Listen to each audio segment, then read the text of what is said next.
defensiva hoje, né? Mais uma vez o time sem sofrer gols, há 11 jogos sem sofrer gols. E o Rossi quebrando o recorde do Cantarelli, sendo o goleiro com mais tempo sem ser vazado no Flamengo, né? Em jogos oficiais. Boa noite. Boa noite. Uma equipe consistente, sim, com o Rossi batendo essas marcas, fruto de uma equipe toda. E que fez gol em todos os jogos. Hoje fez com ele anulado. Contra o Vasco também. O Vasco, tá certo. Contra o Vasco também. Então teve os dois lados, o lado de fazer o gol e o lado de não tomar. Próximo aqui. Sabia que era mesmo. Boa noite, Tite. Boa noite, Matheus. Tite, assim, quando você chegou, todo mundo sabia da sua história no futebol, mas a torcida do Flamengo, com aquela visão torta de que você seria um treinador defensivo, tinha uma certa ressalva. E agora a gente vê uma aceitação muito grande em relação ao teu jogo. Você vê que hoje, na hora de aparecer o seu nome no placar, a torcida vibrou. Se fosse em outros tempos, a gente que trabalha aqui cobrindo o Flamengo há muito tempo, esse 0-0 sem o Flamengo machucar muito, a torcida podia estar impaciente, e ela foi paciente o tempo todo com o Flamengo consciente, como na partida de hoje. Queria perguntar para você e o Matheus, como é que vocês viram assim, esse comportamento da torcida em relação ao Flamengo seguro, que mais uma vez pouco sofreu, tirando aquele chute do Renato Augusto no início. Obrigado. De novo eu vou falar em equilíbrio. Nós passamos uma semana com muita dificuldade. Está falando com o Fábio agora. A dosagem do trabalho, e o jogo que a gente fez, ele exigiu muito. Então tu vês que hoje nós tivemos uma série de substituições que foram ser feitas em função do desgaste e dos problemas durante a semana que nós tivemos. Isso é significativo.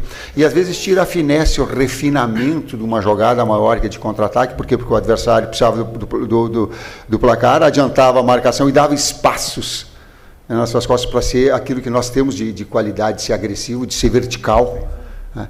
E essa finesse faltou um pouquinho mais para nós termos aquilo que fala de equilíbrio na contundência, nas ações ofensivas. Em contrapartida, ele teve a solidez que tu colocaste. Muito importante também a torcida entender a característica do jogo, né? Um pouco, que era uma equipe que vinha para correr riscos dele também, e acredito que a nossa postura também ajudou o torcedor a entender. A gente sempre procurou agredir a marcação, sempre procurou marcar alto, onde estava a bola a gente procurava agredir e não ficar lá atrás esperando alguma situação do Fluminense. Tanto que eles tiveram poucas situações de finalização no gol, acho que só a do Renato, né? Sem esquecer de um detalhe, vamos considerar, e é significativo, os dois últimos campeões da Libertadores se enfrentaram. Tá certo, né? A grandeza do espetáculo, do jogo, da qualidade técnica, do grande técnico do Diniz, né? Então, todo um contexto importante em dois grandes jogos. Oi, Tite, boa noite, parabéns pela classificação, Matheus. Tite, eu queria que você falasse um pouquinho do espaço que o Flamengo não vem dando, e aí é claro que a gente está falando do Fluminense, mas isso já vem acontecendo há muitas partidas, o Flamengo não vem dando espaço entre linhas para o adversário criar. Eu percebi que, por exemplo, no segundo tempo, quando o Fluminense precisava do resultado, né, mas isso aconteceu em diversas partidas, eles não conseguiam criar, ou criavam muito pouco entre linhas, porque o time anda muito compactado, mesmo com as linhas altas, ou com linha média ou linha baixa, que era o caso ali mais do segundo tempo. Então eu queria que vocês comentassem, eu sei que é um trabalho de formiguinha, né, de todos os dias, né, mas eu queria que vocês comentassem, porque isso mais uma vez aconteceu hoje. Obrigado e parabéns. Primeiro tempo a gente não conseguiu jogar, porque nós que não chegamos no intervalo, não precisamos jogar mais, voltou bem no segundo tempo. Eu acho que fez 15, 20 minutos muito bons, fez o gol. Quero ver os melhores lances, quero analisar melhor o lance. Fez o gol. Depois, naturalmente, a tua observação eu concordo, ela vai chegando no final do jogo. As próprias substituições nossas que nós estamos fazendo, aí o adversário procurando fazer o gol e nós sermos consistentes. O que é que tu falaste? Quando tu tem as duas linhas muito compactas, assim, tu dá lado para jogar, tu não dá centro para jogar. E eles não conseguem entrar. Essa é uma fase defensiva em qualquer altura que seja. E se retoma dentro de uma média ou ganha numa alta, Nós tivemos, acho, no início do jogo, uma chance viva de gol, né, numa retomada, num tiro de meta do Fluminense. Me corrija se eu esteja errado. No início, não? Estou viajando, não. Então, desculpa, então, a comissão técnica está dizendo que não. Mas, enfim, quando tu retoma a posse de bola, tu está mais perto do gol, né? Tu está mais próximo de uma ação ofensiva. Eu falo isso de marca atacando, porque tu não sai do teu lugar. Quando tu retoma a posse de bola, tu já tem o jogador, o externo aberto, já tem o pivô, tu já tem o homem da velocidade, tu já sabe onde está, tu joga com essa forma. Isso a gente procura fazer, não só a equipe que inicia, mas também aqueles que não participam do início do jogo. Tite, Matheus, parabéns pela classificação à final do Campeonato Carioca, boa noite. Há uma expectativa muito grande da torcida por dois jogadores de maneiras distintas, né? Várias vezes você já falou da qualificação do elenco e até da sua tristeza de não poder dar a oportunidade que você gostaria a todos os atletas que têm se empenhado. Um é um jogador que já foi muito importante para o Flamengo, está buscando retomar o seu melhor momento, que é o atacante Gabriel Barbosa, e o outro, o último reforço do Flamengo, que é o Léo Ortiz, né? Como é que se trabalha essa possibilidade da utilização? Eles que ficaram no banco de reservas e o Gabigol até voltando de lesão, mas não foram aproveitados ao longo da partida. A gente trabalha da mesma maneira que a gente trabalha com todos os atletas do grupo, exigindo durante a semana o empenho, a dedicação, o nível de treinamento alto. E aí depois no jogo a gente tem que tomar escolhas em cima do que a partida demonstra para nós e em cima do que a gente trabalhou a semana inteira. São atletas grandes, que vão ter momentos grandes ainda com a camisa do Flamengo, mas é o dia a dia que vai estar construindo tudo junto com a equipe toda. Quando nós estávamos com a substituição de vir para dentro o BH, o Bruno Henrique, tinha muito espaço nas costas da linha defensiva do Fluminense. E um jogador que ataca espaço com velocidade do BH é decisivo. Então, eu ia utilizar um jogador menos de retenção e mais. Afora o Gabi retornou essa semana, eu acho que ele fez um treinamento, dois com o grupo todo, com o grupo mais forte, né? Assim como o Wesley. Né? Então, nós tínhamos, assim como o Vitor Hugo, mas numa condição maior. Então, o jogo também pedindo. E o Ortiz, o Léo Ortiz, cara, é muito... Tenho os dois zagueiros que estão jogando muito, selecionáveis, os dois são selecionáveis para mim. E tem o Davi Luiz, que é um jogador internacional, uma qualidade extraordinária, que todas as vezes que ele entrou, jogou demais. Então... Tite, Matheus aqui, Gustavo Henrique. Ô Tite, o Flamengo tem 15 dias, né? Até o próximo jogo da final.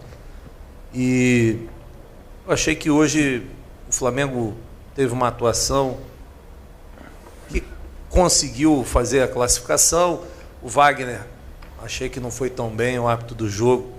O Matheus, que gosta muito de trabalhar a rapaziada lá, a finalização, a defesa. O que eu queria saber é uma pergunta para os dois, na verdade, né? Nesses 15 dias, com certeza, é a última grande parada que o Flamengo vai ter antes de Libertadores, Brasileiro, Copa do Brasil. Diante de tudo que vocês analisaram até agora, esses 15 dias, o que vocês dois acham que o Flamengo pode melhorar?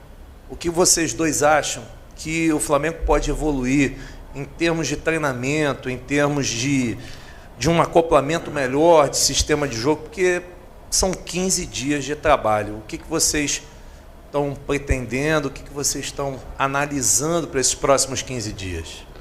O primeiro aspecto é manutenção do desempenho e evolução. Manutenção e evolução. Se tu pegar parâmetros, vamos dizer, o jogo anterior do Fluminense é a referência.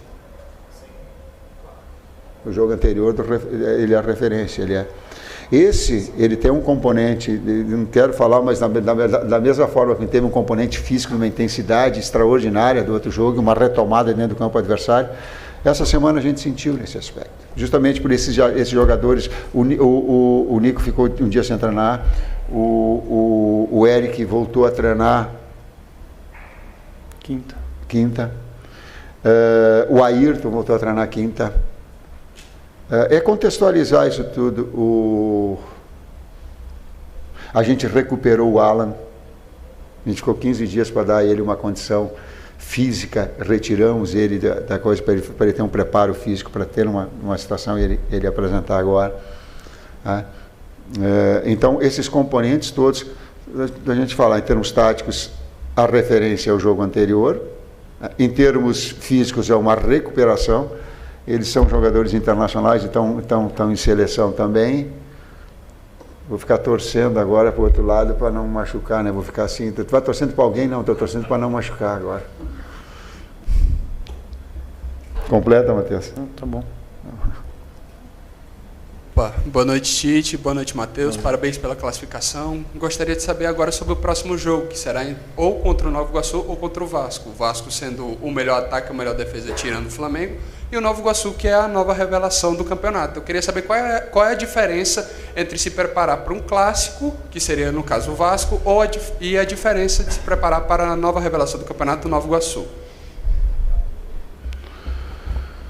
Os dois fizeram por merecer, não dá para escolher. Eu vou ficar amanhã sentado e vou ficar olhando, vou ficar... Confesso que a gente não vai... O padrão de análise do adversário independe do tamanho do clube, porque tu fala do tamanho do Vasco, do tamanho do Nova Iguaçu recente, ou a campanha que faz, a gente sempre procura analisar o que está dentro de campo. Então, independente de quem for, qualquer um dos dois, a gente vai analisar muito bem o que tem dentro de campo, as peças que podem fazer a diferença e como a gente pode levar vantagem ou anular o adversário nesse sentido. Nessa resposta, o meu filho foi melhor do que eu. Nessa aí, ele falou que eu não tive discernimento de falar. Boa noite, Tite. Boa noite, Matheus. Aqui, Cidão Marinho da Litoral News. Aproveitando que você falou que o Matheus foi melhor do que você nessa, Tite, eu também trabalho com a família. Eu queria saber como que é essa relação de vocês dois trabalhando junto à comissão como um todo. Mas como o Matheus sente esse dia a dia, como o Tite sente o dia a dia, eu vou fazer a pergunta que eu iria fazer. A lateral direita ela vem evoluindo bastante. O Varela claramente vem demonstrando um futebol bem melhor do que aquele que ele demonstrava no ano passado. E teve um estudo que foi feito que bota os laterais mais promissores do mundo. E o Wesley foi indicado a esse estudo. Queria que vocês comentassem sobre a evolução do Varela e também se vocês veem esse potencial no Wesley, algo que você já disse há bastante tempo, Tite, que a lateral direita tinha grandes jogadores, até quando o Mateuzinho estava aqui. Queria que você comentasse sobre isso também. Obrigado. Eu falo da primeira parte do lado humano. O Matheus, eu acho que é meu auxiliar com 8, 9 anos de idade, onde o pai dele assistia todos os jogos, gravava em fita cassete, aqueles que ele não podia assistir, para analisar, escrever todas as situações táticas de cada um. E um dia eu estou saindo de casa e voltei e tinha tido um jogo. E quando eu cheguei em casa, surpresa, ele pegou a fita cassete e me entregou. Ele disse: ó, pai, eu gravei para ti. Eu disse: filho, que jogo teve? Desculpa, não era um jogo com equipes fera. E ele teve a atenção de trazer, não quero dar nome, mas um jogo de um nível um pouco menor, para que eu tivesse a condição de assistir. Então, assim como pais médicos que são e têm seus filhos médicos, o doutor Aloir é o meu amigo que tem, assim como outros que têm filhos que seguem o mesmo norte dos pais, eu tive a felicidade de ter não só um filho, um grande profissional muito qualificado do lado, e que a gente fica em embate às vezes. O que mais sai choque não é nem com o Kleber há mais tempo, nem com o César, nem com... A liberdade, né? A liberdade também causa atrito. Não é só na parte boa, é difícil também às vezes. Para ele e para mim, mas é muito mais prazeroso do que difícil ter um mestre. Aprender com um mestre desde a infância é um privilégio. É um privilégio. Quanto aos laterais, a gente não falava antes sem ter uma base, né? Então, quando a gente falava que a gente acreditava nos 3, quando estavam aqui, e hoje no Varela e no Wesley, é porque a gente acredita no dia a dia o que eles mostram para nós. E talvez a gente tenha que descobrir como fazer com o que eles mostram no dia a dia apareça em campo. E hoje é legal ver o Varela sendo reconhecido por ele estar conseguindo demonstrar isso. E eu tenho certeza que com o tempo, com o espaço e com o dia a dia, com a evolução, o Wesley tem 20 anos. Esse garoto também vai dar muitas alegrias para nós, para o clube, e tem um grande caminho pela frente, sim. Boa noite, gente. Muito obrigado, professor Tite, Matheus. Até a próxima. Então, fim aqui.